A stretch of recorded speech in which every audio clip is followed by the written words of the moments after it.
I'm here with my dear friend, Dr. Tiana Gianzi, and she's the founder and the executive director of Health Bridges for Peace, and one of the members of our advisory committee for Peace Stars. And I'm so happy that we have a chance to talk, and I'm very interested to learn more about the amazing things that you're doing. So welcome to our interview. Thank you so much, Laurence. Yeah. So you have a amazing career in the health and medical field, and you've done some really interesting things. But especially, I'm very interested in your Health Bridges for Peace work. That resonates so much with what Peace Starts is trying to accomplish. Could you tell the listeners a little bit about how that got started and what you're doing and where you're trying to operate those kinds of things? Yes, of course. So it started a couple decades ago when I was doing a lot of international development work with multilateral organizations. I think I was at the IFC or the World Bank at the time, and they had a charge to use the UN's framework for using health bridges for peace, which was a framework that was developed by, I believe, UNICEF and UNDP together almost 20 years ago. And what it was trying to do in post-conflict zones was to use modalities around healthcare and as tools to build peace in immediate post-conflict settings where people are maybe better able to divorce themselves from the traumas. Well, I don't know if they're able to divorce themselves from the traumas, but the thought is that healthcare workers might be able to see the commonalities on the opposite side of the conflict with fellow other healthcare workers so that if they were employing a joint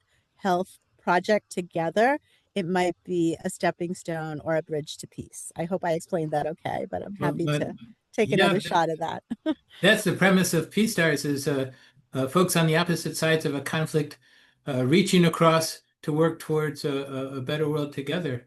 But Yeah, you're doing that in the medical arena. right.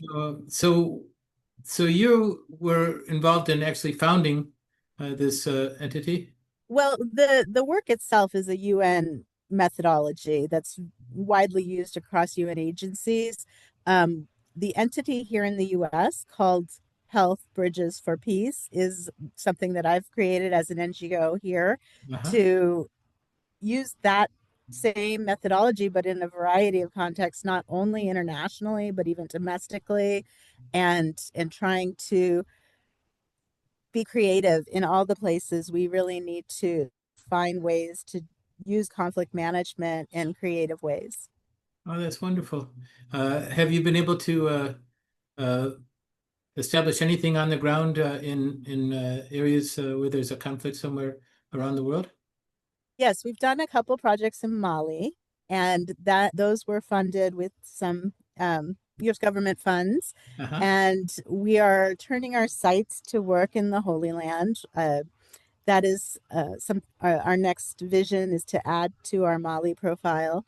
And after that, wherever we can find a willing population that is receptive to this, we're interested in, of course, working with as many places as we can. The Holy Land, that's right up your alley. You speak what, six languages, including Hebrew and Arabic, and Yeah. you're originally from Israel yourself?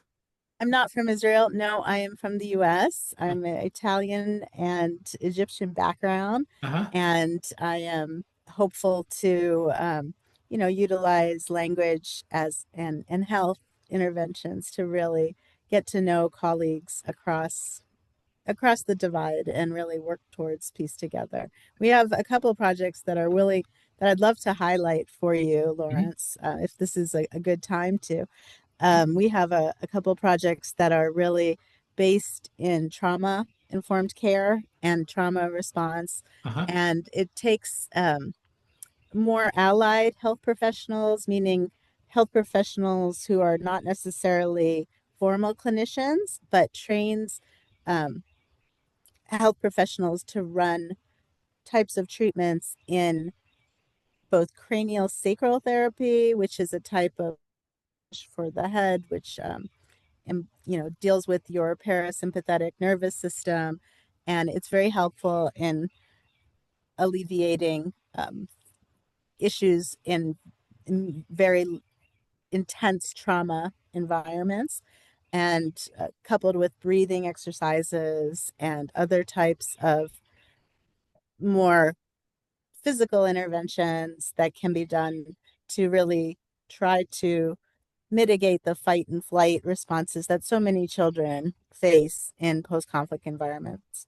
Are you targeting primarily children in your Yes, we are intervention? targeting children with this work. We're training, so the groups that are training train the trainer model, and Uh-huh. the groups that are working are vetted caregivers of children that have already been cleared and have also are just adding another qualification onto their other qualifications and want to learn how to really employ this type of treatment for children.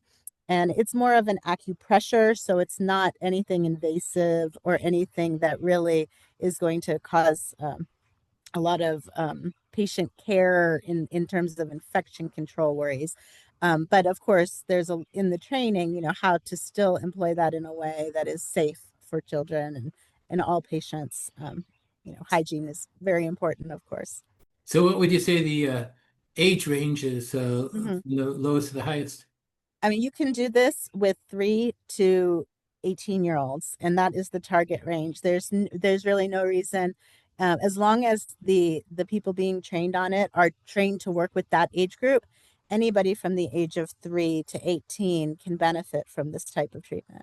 My goodness, that's amazing because the children are the biggest victims and they carry it with them their whole lives. And That's if you right. can intervene quickly and help them to get over it and resolve it, what a difference in their entire life that would make. Yeah. I doubt this modality would actually help anybody get over it, but my hope for it is that it will create healthier outlets for the trauma, what trauma has created in their life, which is could be a negative externality, but potentially with this type of intervention, you may have a situation where children are able to deal in a healthier way with their trauma. Well, that's fabulous. Um, can you so Mali and then the Holy Land, uh, are those the two main ones that you focused on so far? Well, we also Western Sahara, which is a area in that I've worked in the past, which is in occup. It's like an occupied region of South Morocco, Okay. and there's other communities in, let's see, Western Algeria.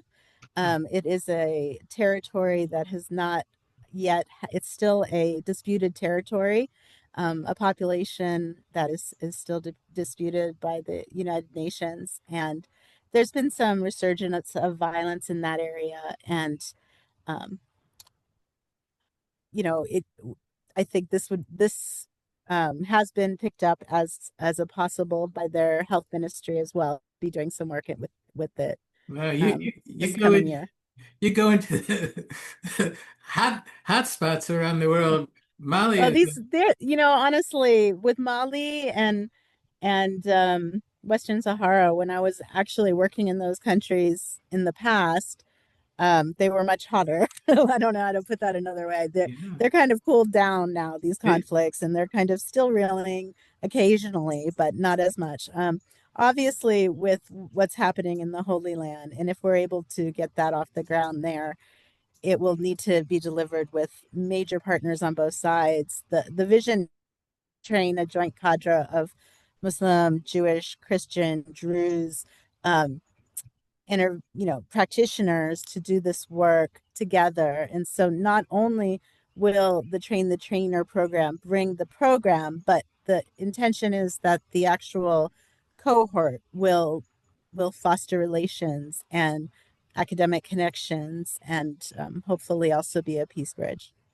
amazing. Did you need like, serious bodyguard protection when you were in those areas or did you just like Uh, when I was working in some conflict zones in the past prior to motherhood and a lot of things that I do these days from the States, I worked in Sudan, and I've worked in Rwanda and Mozambique, and those countries had a little. I first saw this employed, in fact, in Sudan successfully. It was around river blindness through the Carter Center and UNDP, I believe, and I noticed the potential of this work, and I never needed bodyguards, but I did stay with my driver for a week once, not leaving his vehicle Yeah. for anything. But I was very thankful for him. That was in Darfur. Amazing. Before we get off the issue of health bridges for peace, for those of our audience who are interested, how can they find out more about the amazing organization you started? Yes, you can go to our website. It's called www.health and then hyphen bridges.org. Oh, that's wonderful. Yeah. And is there a place for them to contribute there? There is not a donate button there yet because we haven't been accepting donations yet. Like I said, we were funded by USG funds, and it was very, but unfortunately, that those are not available at the moment. There may Uh-huh. be other USG funds we'll qualify for, but there should be a donate button there soon. Before we air this interview, maybe you can quickly go on and add your donation button. Yeah, That's wonderful. great. So also, you were involved in creating a sister city between Baltimore and Odessa in Ukraine at the Yes. beginning of that conflict. Can you just speak a little bit about that? Yes. So when I was working during COVID, I was the city safety czar for Baltimore. And Hmm. in that context, I was able to meet some folks who were between the who were working with the Sister Cities project of Baltimore, and one of them happened to be Odessa, and I had an ancestor from Odessa, so I said that I would happy to volunteer some extra time and energy for them, and I helped them with some health programming, and that got off the ground. It's still functioning today. I occasionally join one of their meetings, but that was at the very beginning of the Ukraine Russia war, and I'm sad to say that that war is still happening. Yeah. Yeah, Well, maybe tomorrow they'll agree on peace. They're talking. At least they're talking. That's a good start. inshallah, Yeah. Baruch Hashem. Yes, Yeah. Um, so I know that you and your family really enjoy music a lot. The focus and the impetus of Peace Stars is that music can be a bridge also between yes. people on other sides. Uh, we have that beautiful song "One Day" is on our website. Oh, I That love it. Matis Yahoo. He's the Yeah, best. Yeah. but if you have anything you can share about how you see music playing a role, I'd be Yeah, really interested. music is huge to my family, and we're all involved in it. But it actually ties in really well with all of these modalities that HBP or Health Bridges for Peace are trying to bring to the surface, and those are modalities that really targets the vagus nerve, which is that parasympathetic system in the body. And music, in and of itself, is a modality to um, activate the vagus nerve and strengthen it in a way that helps to respond to all types of adverse events. Wow. Well, I'm so grateful that you took a little time to share with us and with our audience about what you're doing, and we're so grateful that you're participating with Peace Stars. We're we're working to launch our first pilot I project. can't wait. I anything I can do to help, really. I when you first told me about the project, I was like, sign me up. Where can I help? Because, your music background and everything you've been doing in your life really speak to what why this is so important. And we're really happy to back you up any way we can. Well, thank you so much. All the best to you. All the best to your work, and let's do this again. Let's hope so soon. Take care, Larry. Okay, take Bye-bye. care. Bye Bye. bye. To learn more about Peace Stars, please visit peacestars.tv, and we hope you'll make a contribution of any size to help us to complete our pilot video featuring two fabulous artists in northern Nigeria. Thank you so much.